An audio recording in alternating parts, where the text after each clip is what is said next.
Hello there, welcome to Tissue, Tea, and Testimony. It feels so good to be saying that. Tissue, Tea, and Testimony is a podcast where real stories, deep conversation, and a whole lot of tea come together to remind us that even in the toughest seasons, God is still writing a beautiful story. I'm your host, Camille Guthrie, and if you're here, you probably know that life can be messy, but it can also be beautiful, inspiring, and even funny at times, especially when we have tea and testimony to share. Today, we're kicking things off with our very first episode, and my guest is Tatrian, or Tami as she's affectionately known. Her story is a powerful reminder that the rubble is not the end of the road. Her journey is one of heartbreak, healing, and a whole lot of grace. She's been through a broken marriage, felt the weight of bad decisions, and faced seasons where it felt like the ground beneath her was crumbling. We've all been there, right? But instead of staying down, she chose to rise. She leaned into God, learned to trust Him, and even discovered the importance of self-care along the way. Today, she's here to remind us, all of us have the ability to bounce back, rebuild, and become the people God created us to be. So, grab your tissues, pour yourself some tea, and get ready for a conversation that might just change the way you see your own story. I'm so excited to welcome you to episode 1 of Tissue, Tea, and Testimony. Let's get into it. My guest for today is Tami, and she's my cousin. And so I know she has lots and lots of great testimonies to share, but she's chosen one that she's going to share with us today. To get into all of that, Tami, will you introduce yourself to the audience? Hi, my name is Tami, known to others, but my name is Tatrian. I'm 37, about to be 38 years old. I have a son. He's about to be 15. That's me. What do you do? Because you're big on Instagram for something. What's that? So I'm a serial entrepreneur from being a landlord where I'm into real estate. I'm a hairstylist by nature. That's what I love to do. I'm a motivator. I'm also a writer and I also teach as well in the beauty field. See, she's the whole package. She's the whole package. But before we get further into her story, we're going to do our tea talk.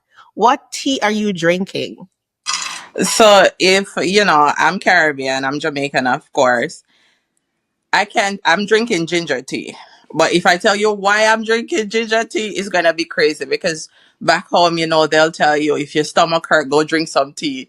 If you have a headache, go drink some tea. So I have clung to ginger tea over the years from parents telling you to drink tea. So I'm currently drinking ginger tea. Awesome. I like ginger tea, but like when you're nauseous, you just listen to some ginger or something. I find that mint and ginger they don't always work.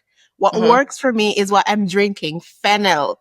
I think some people call the plant of it anise, but fennel is just some little seeds and it's good for bloating, it's good for nausea, it's good for the whole 9 yards. Apparently you're not supposed to just drink it like regular tea, you're supposed to drink it when you're bloated, but I'm always drinking that. So that's what I have in my cup. And this cup I made myself. I decorated myself. It came out a hot mess, but it's fine. Alrighty. So now that we've done our tea talk, we're going to go into our spill the tea segment. And for spill the tea, my question for you is, tell me about a time when God used a random thing to teach you a lesson. Um, there's so much lesson he has taught me over the years, but one that stayed with me, um, when I was married, first off, when I was married, I never went to God and say, God, I'm presenting this man to you. If this is what you want for me, make it happen. Or I didn't even ask God permission to go forward. And he has taught me so much lesson throughout that marriage. There were instances where domestic violence were involved and, I'll give a second chance when, and I realized every time that I gave that relationship another chance, God just dropped me with a needle with something else, which was, considered hurt or heartache or, trauma. And, that's when I realized that you did not make God a center of this union that you were entering into. And even while you were in the union, God was still not the center of the union. And so he taught me several lessons through that. Several lessons where I'll just go into details for one, when I was purchasing my second home, and I said, I'm going to purchase a second home, and there was no support, absolutely none. And I went ahead, still moved into the second home with this person, and it just there was constant argument, constant fighting, and God does not like, there's no chaos where God is involved. So once I got realigned with who he is, which is my father, I realized that this wasn't what God wanted for me. So yeah, that's lesson number one. Awesome. Thank you for sharing that. And I'm sure, yeah, that is going to resonate with a lot of people. Because, sometimes when we love and we love hard, we're always trying to see the best in people. And it doesn't matter how much they mess up. You're like, oh, maybe if we give them another chance. And God is like, child, no. How many Yes, times must I tell you no? And this is sometimes God asks us to move, but we're not moving. And so he will push us, right? And absolutely. when he pushes us, you just have to move. Thank you for sharing that. Now, we're going to move into the meat of the matter. She's going to tell us what testimony she is wanting to share with us today. Um, there's so much. I think the one I'll share is when I was opening my first salon. I usually work in this salon on most people, if you're in New York, that's Jamaica Avenue, and I literally start off with no clients, but I would get up every day and I would dress up and I would put on makeup and I would look nice. And there was this department store across the street that I would just walk in there and compliment people, just to get clients. That's where I started from. And I remember this salon came up, and I was like, while I was at that current salon working, there were so many things that I saw, like things that I'm like, I'm not going to do this when I have my own. I'm not going to, not knowing that, ownership was that close. And I remember when my first salon came in place, I just filed my taxes for my son, and I only had $4,000, not even four. And I went to the place. My cousin said to me, oh, they have a spot close by, because I have another cousin that has a restaurant close by. And I went over there and look, and I'm like, the space needed work. So I said, okay, I look at it. I spoke to the realtor, and the realtor was like, well, we're going to need, I think at the time the rent was 3,500. So she needed three ways. Remember, I only have $4,000. So I said, yeah, I love the place. And I said, tell you what, to let you know how serious I am, I'm going to go pull the money from the bank and give you the deposit so you could hold the space for me. So I literally was left with $500. But while I was there, I said, my brother is right next door. What a coincidence, and stuff like that. And she said to me, and I'm going to tell you how God works. She said to me, you know what? Since as is your brother and we have such good relationship, he's such a good, guy, because that realtor got him that place too. He says, you know what? You don't have to give the rest of the money right now. I said, I'm going to need 30 days to fix up the place. She said, okay, when the 30 days up and you're officially signing the lease, you can bring the rest of the money. Oh. So that was just God right there. That's God, number one. I went and I hide in there with one chair, and I was taking clients for, I think I was taking clients for $59.99 at the time, which was $60 for a weave. That time we were going for like $110. And I would hide and do the clients and save up the money and save up the money. So by the time that I was ready to go into the space, I have the money. So sometimes we got to learn to walk by faith. And what's ordained for you, no, absolutely nobody can take it from you. And, I went in the space with one chair. And from one chair, I had four chair. And from four chair, I had a full-blown salon, commission workers only. And, the blessings just keep on coming. And even in that time, we're cousins, and we are from an Adventist home. So, it's embedded in us with tithes and offerings. Even if we lost our way, tithes and offering is like it stick right there. And throughout that time, I would still pay my tithes and stuff like that. And God just kept on aligning me with the right people. And I'll give you the biggest testimony out of that. When I was signing, the day that I was signing, like I'm supposed to sign the lease tomorrow, I had court today for sentencing, not knowing what was gonna come out of it, not knowing if I was gonna get incarcerated and stuff like that. And I didn't. And that was God's sign showing me that this is what I have prepared for you and make use of it. And I also just wanna add that sometimes God trusts us with blessings and we mismanage those blessings. Or Yes. we ask for rain, and when we start getting the rain, we mismanage the rain. We throw away the water, we do all type of stuff. And then we complain that we're not being blessed. And in that time when, I got a full blown salon, I have all the chairs available. And, I would take my girls to like these hair shows, and I would come out my pocket, and that just remind me that when God is blessing you, learn to put somebody on. It doesn't matter if that person is going to betray you, because of betrayal, we say, I'm not doing that, I'm not doing that. And I've learned to don't worry about the betrayal. Worry about that God blesses you so you could bless somebody else, so they can have faith to know that God's still in the helping business. That's a testimony. That's literally where I started. I was struggling before that. Struggling to the point where I have a old hoopty. There was no AC in there. So I would have to crack the window. And then right beside me, I have this big, nice salon, and the girl looked good, and so I would park my hoopty around the corner. I didn't park, but, we all, start from humble beginnings. It doesn't matter how much a person look like, wow, she got it together. You're seeing the now. But Yes. the years before, you ask yourself, would I be able to go through what she go through to get where she is?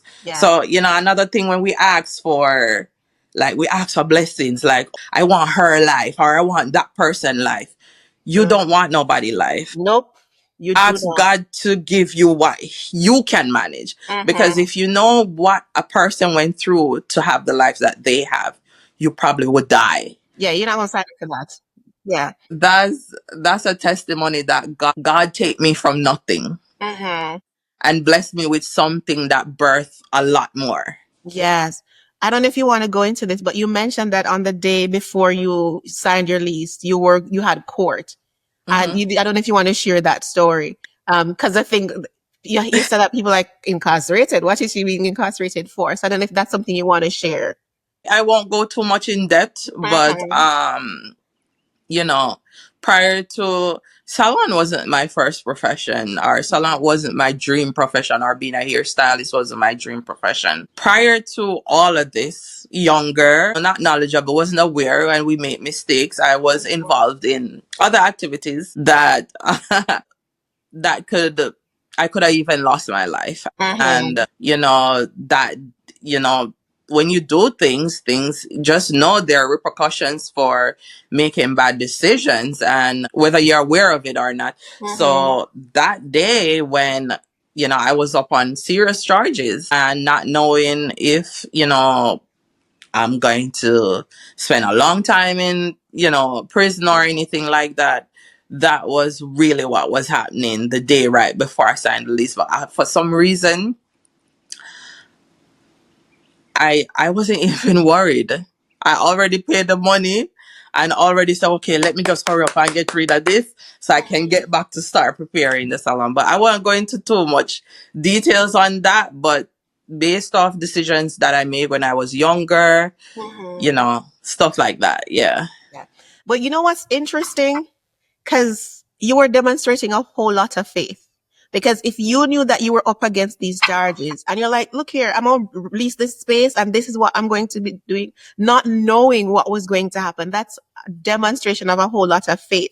So my question is, what did that experience teach you about your faith? Oftentimes I think it was in that time that I stopped questioning God, because When I just got home from, I did almost a year. So when I just got home from being incarcerated, there was a lot of questions. There was a lot of changes in my life. Like I had to unlearn certain things, like the type of money I was handling and the lifestyle and stuff. I had to learn how to be normal. I had to learn to live with what I have. And when you have to, it's a drastic change. And when you have to make those changes, your faith is questioned, especially if you don't have a relationship with God. And in that time, that was the time that I questioned God the most. Like, why me? Why am I going through this? I wasn't the head of whatever I'm going through. And it was that time that I had to stop questioning God, because in that moment I learned that God don't put you through nothing you can't handle. That's And right. sometimes we have to be more focused on what God is teaching us in that season, because for every season of our life, it doesn't matter if it feels like the world is falling apart. Oftentimes we focus on the world falling apart as opposed to the lesson that we're supposed to be learning. Because if we don't learn that lesson in that season, God can't take us to the next level. So, that was the time that I had to say, you know what, God, what are you trying to teach me? And I'll tell you exactly what he was trying to teach me. Where I'm at now, you gotta got thick skin. You gotta got backbone. You gotta, even if the world is falling apart behind you, you still gotta get up and go. You still gotta differentiate your personal feelings or your heartaches or your cries at home and get up and go in front of people who you're servicing and say, hi, how are you? Like nothing is happening. And, those are the strength that I gained in that time. And in terms of faith, it's like, I'll see some obstacle coming my way. And if I didn't go through that to say, God got me, but not worry Yeah. about this. This too shall pass. If I hadn't gone through that, I wouldn't be able to, when bigger obstacle comes, say, you know what, God, I may lost sight of you, or I may pull back from you, but I get it. I see you pulling me back in. And this is the time that I draw closer to him, not just because I'm going through something, but also a reminder that if you're losing sight of who is blessing you, this is time that you drop. You know what I mean? Faith has played a major role over the years, and I've never lost sight from then to now. And the obstacles get bigger. The work is more, the load is more. But the one thing I never did from then is question God, like, why am I going through this? And anytime I'm going through something, instead of saying, God, why am I going through this? I said, God, can you help me to see what you're trying to teach me in this season? So, for your audience that's listening, a lot of times the burdens be so big, you'll be like, I don't deserve this. Why am I going through this? And I want you to just try it. Just try it for a couple of seasons. When you go through something, say, God, I don't want to focus on what I'm going through. Help me to redirect my focus to what I'm supposed to be learning in this season. Because there's something definitely to be learned. It's interesting that you share that, because between last year and a few months ago, one of the toughest seasons of my life ever. And I found myself, like, there were points when I was questioning God. I'm like, God, I talked to you about all of this before anything even happened. Like, why am I here? And then at some point, something just clicked. And it was like, there are seasons in life. Every season has to come to an end, but you don't want to skip the season and get to the next one and you're not prepared. Right. So now I'm more at a place where I'm like, God, if you say no, then you have a reason for your no. What lesson is it in this that I need to catch in order to get to the next season? And I compare it to like going to school. You start off at basic school because you need to learn your 1, 2, 3s. You're going to need those 1, 2, 3s when you go to primary school and stuff. When you leave primary school and go high school, the work that you did in primary school, you're going to need that. And that's just how it is. And if you skip a season, if you skip primary school and go high school, you're not going to fare out well because you're not prepared. Each season is preparation for the next. You're now in this place, this good place. And I mean, challenges are still coming, but when you look at your life now and where you're coming from, is it something that you imagined?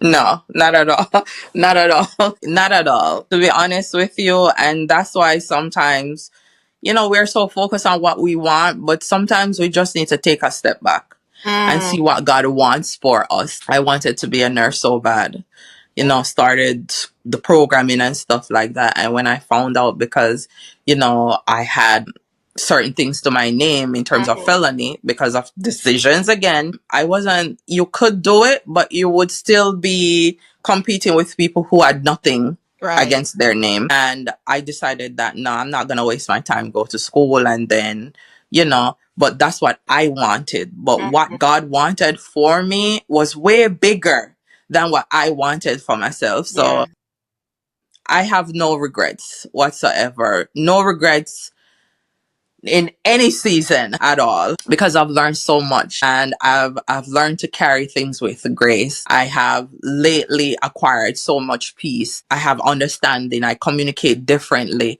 There are certain environments you won't get me in, and back then I didn't know any better. Those are the environments I want to be in. But as you grow, as you accomplish things, as you experience things, it changes your mindset. So I have absolutely no regrets. It has also helped me to be a better mother. I mold my son differently. He's growing up, grace of God. He's growing the way he's supposed to with a single mother, and that's amazing. So I don't recommend you trying to skip your journey. I don't recommend you saying, oh, I don't want to go through this. Go through the season, because when you do accomplish the things, you're going to be like, damn, I did that. You know what I mean? So yeah. Two questions from that. One, you mentioned decision. I want to ask you a question about that.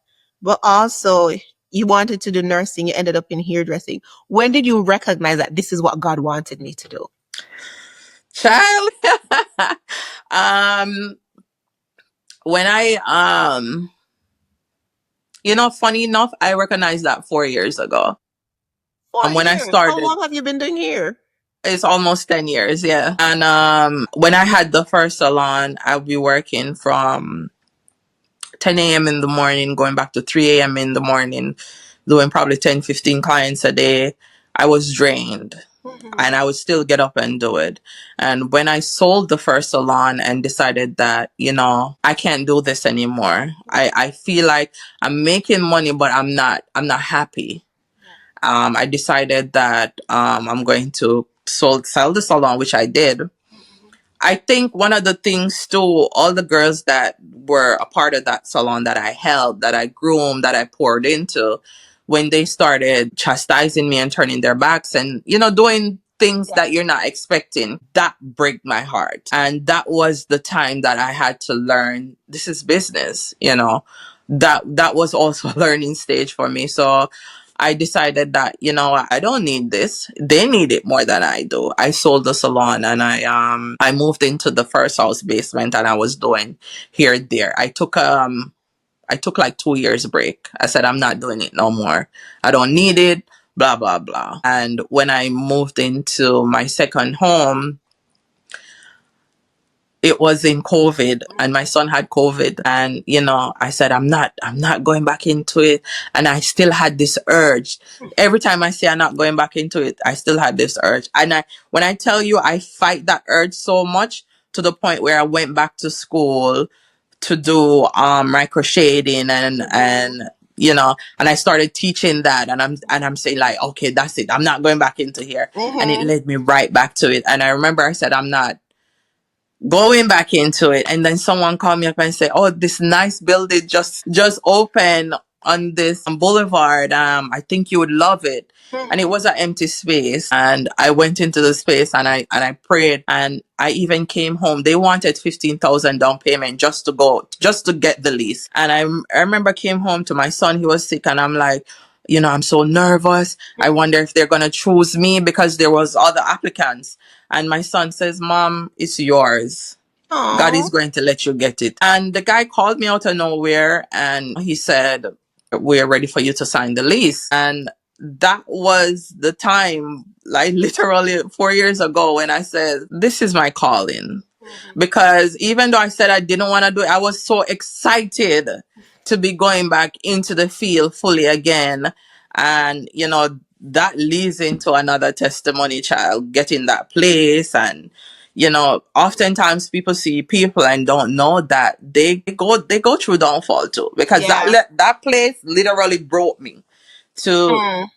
do over that building, bring me back to broke, where my credit was messed up, where I have to figure things over again. And a lot of time people look at people journey and think that we are humans. Yeah. We're humans. And there was another lesson to be learned from that, because there were nights that I was sleeping in this new space, and when I even opened the space, I was in that space for 6 months, paying $5,000 a month for 6 months, no Mm. renters, because I had this whole vision and I calculate the money. And Mhm. God teaches me to be still in that moment. Be still. And there was so many times I wanted to give up. So many times I go to God and say, God, but it don't work out. It's not working out. And and I would ask for sign. I said, God, if this is not for me, the sign, I'm hoping it never came. And Mhm. and 4 years later, I'm still standing strong in that business. 4 years later, it's because it's like a plaza. There are so many stores that have closed. Even Mhm. as we speak, there's 2 stores that closed last month, and I'm still standing. And I just stopped. I just stopped asking God for sign, because it's obvious. So yeah, Uh, those are some of my journeys. I could give yeah. you a whole book. I mean, I take the whole book. The other thing that you mentioned too was decision. Like sometimes when you are young and you have these ideas, you're not learned yet, right? But you have all these different ideas and you make decisions based on where you are and, trying to please people and all these different things. If there is somebody listening, maybe a young person or an older person, it doesn't matter, who what would you say to them about being the decisions they make and the repercussions they have? Because sometimes I think we just make decisions without thinking that, oh, this is going to come back if I don't. So what would you say to somebody like that? Oftentimes when you're younger, your younger self is that you're not knowledgeable. You don't know better. You're not even in surroundings that are going to teach you better. So for the younger version of me, or for someone younger that's listening, or even older too that's listening, it's time that you take a stand for your life. And I'll tell you that because I've been there. I've been there when I thought, parties was it, designers was it. And, the earlier you start to get your life together, and when I say get your life together, I'm not talking about, the husbands and the kids and the family and stuff like. I'm talking about your personal life, your personal growth. Because before you could give yourself to someone, you need to know who you are as a person. I would tell you to focus on, you know, reading. I hate to say it, but we don't like to read anymore. But there's several ways to read. There's apps where you just audio read. Yeah. You don't have to physically reading. I would say, learn. Try to learn new things, get informed, get knowledge. Knowledge is power. Choose your surrounding. Mhm. It's okay to walk away from surroundings that does not serve you.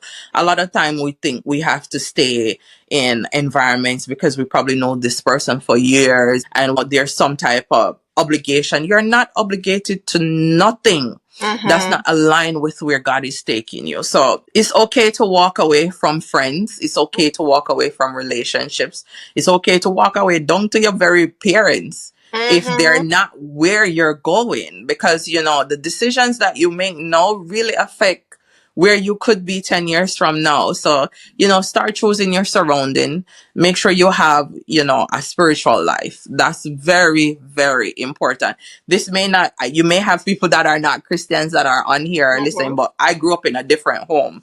So spirituality is very important. It's like the head of the list for me. So, make sure God is a part of your journey. Consult with God before you do things. Just don't make decision based off how you feel. Do your homework, do your research before you make decisions too. Don't think that you have to tell everybody, oh, I'm making this move, what you think. No.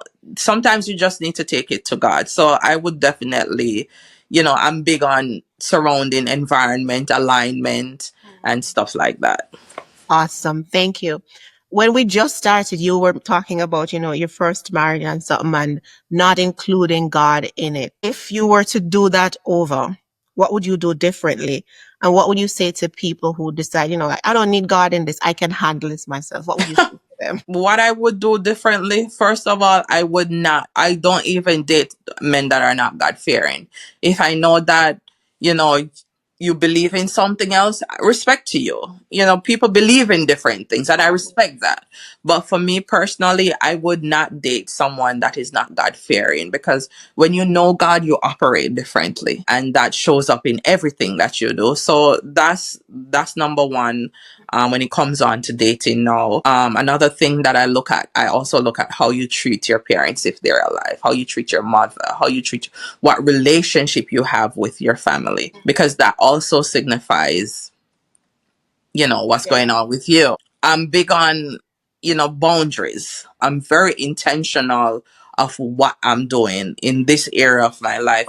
So, I cannot speak on God not being a part of, because God is the center of everything that I do. And I can say that because I've seen how he works in my life. I've seen the blessings. I've experienced abundance through focusing or relying on God. So I cannot do anything and tell you not to involve God in it, Mm-hmm. because we all know when you don't involve God in it, what the repercussions are. So, God is the center of it. And marriage is a beautiful thing when you're married to the right person. So Yeah. even if you're on here, you're listening, you're going through a divorce and you're saying I would never get married again, I wouldn't tell you that. My divorce was dirty, and I still would not place that on, because God made us to have unions. God made us to, it's just the right person. Mm-hmm. And before you can get the right person, you really need to work on yourself.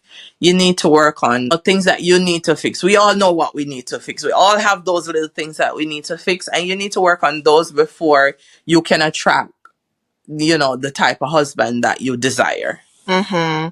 Thank you for that. Well, before we go to that, we're coming up to our tissue worthy moment. Mhm. And the question I have for you, let me make sure I'm asking it right, is, was there ever a time when God felt silent, but looking back, you saw where he was working? Yeah. Yeah. There was a lot of times where I felt like he wasn't listening to me, and I got discouraged of my faith. And I'm trying to remember, because Mm-hmm. there's so much time. But there are times when he was silent, and you know I cried.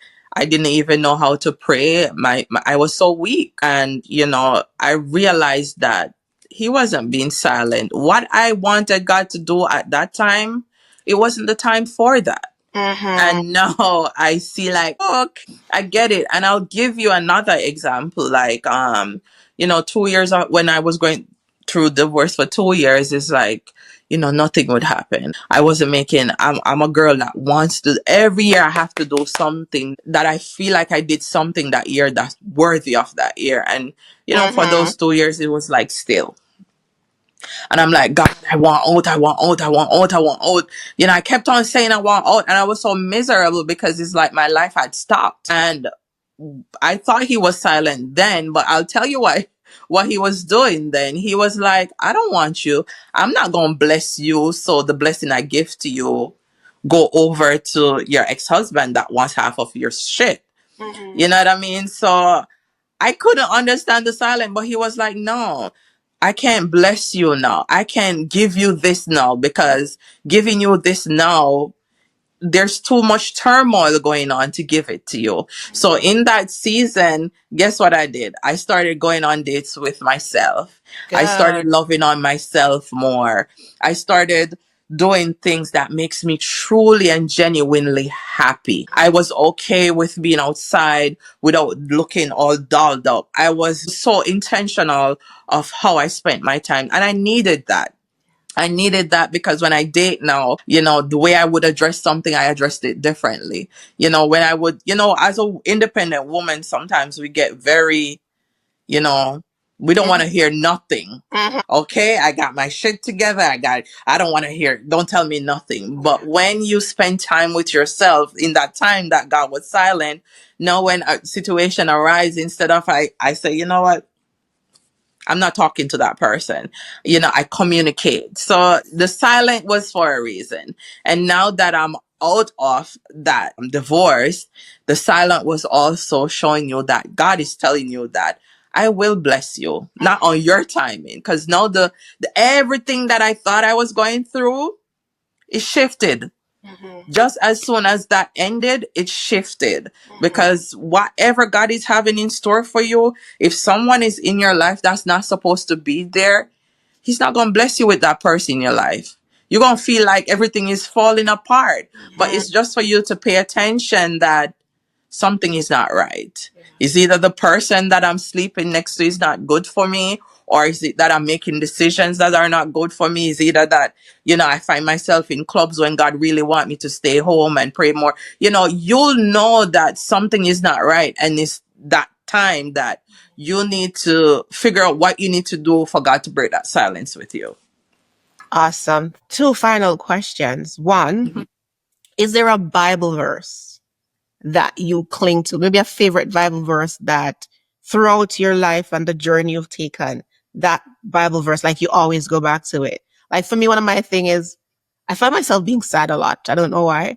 And it's Psalm something. I don't remember the exact verse. And it's like, why are you so downcast, O my soul? Why so disturbed within me? Hope in God, for I will yet praise in my Savior, my God. I've found that useful in every season of my life. Is there a text that you have that you keep going back to?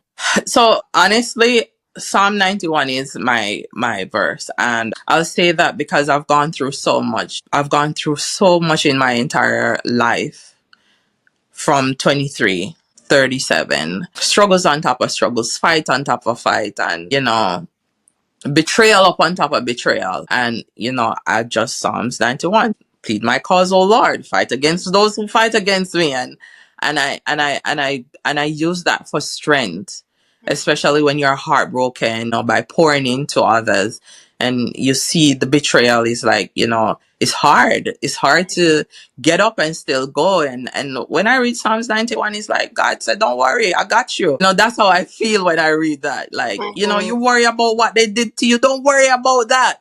And it has given me so much strength to the point where people who have done me wrong came right back to me, and I wasn't even able, like, they come back to me and I could see the guilt in their face, and I welcome them with open arms. I don't forget, because I said, God forgive me for so many stuff. So I still, they come to support my business.